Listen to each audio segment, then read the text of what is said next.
दोस्तों, मेरा नाम है विमल और आपका स्वागत है आपके अपने YouTube चैनल एग्जाम सेट पर।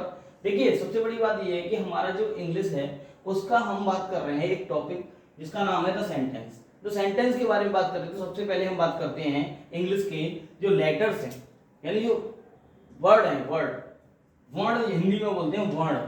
अब देखिए, अक्षर जिसको बोलते हैं उसकी बात कर रहा हूँ।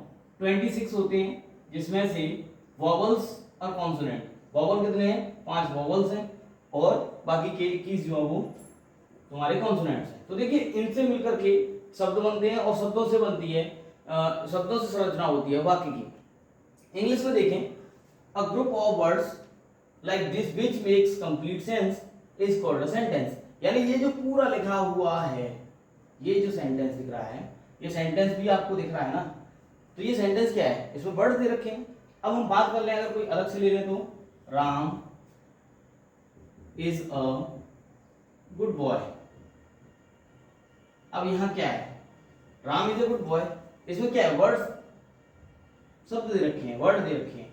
अब देखिए, राम है, इज है, ई है, गुड है, बॉय है, ये सभी मिलकर के एक सेंटेंस बना रहे हैं। तो देखिए, इनका एक सेंस निकल के आ रहा है। अगर सेंस ना निकले तो ये शब्द जो हैं इनका कोई मतलब नहीं निकलेगा। ऐसे लिख देते हैं इनको, एक ऑर्डर में लिखा गया है, इनको एक क्रम में लिख करके इनका एक सेंस निकाला है। अगर हम इसको ऐसे लिख दें, ए इज गुड, राम बॉय, कुछ खास इसका मीनिंग नहीं निकलेगा, ठीक है ना।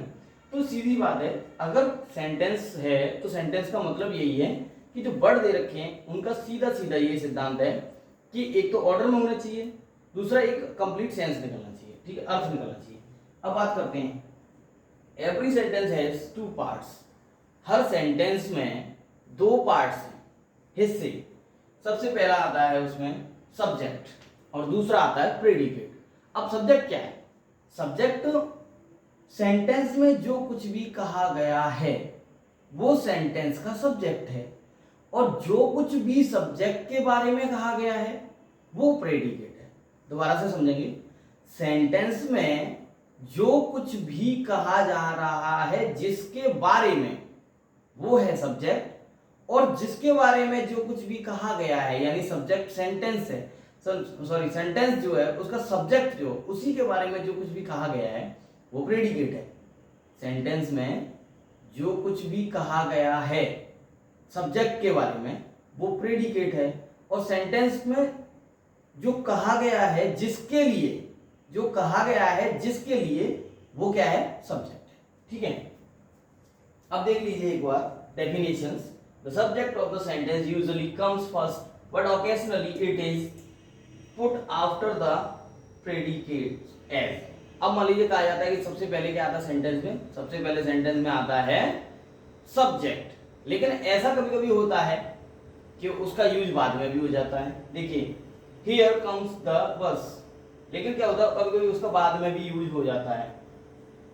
हियर कम्स द बस, अब बाद में आया बस, इसके बाद में देखो, in imperative sentences the subject is left out. और इंपेरेटिव सेंटेंसेस में क्या होता है? लेफ्ट साइड में हमेशा दिया होता है।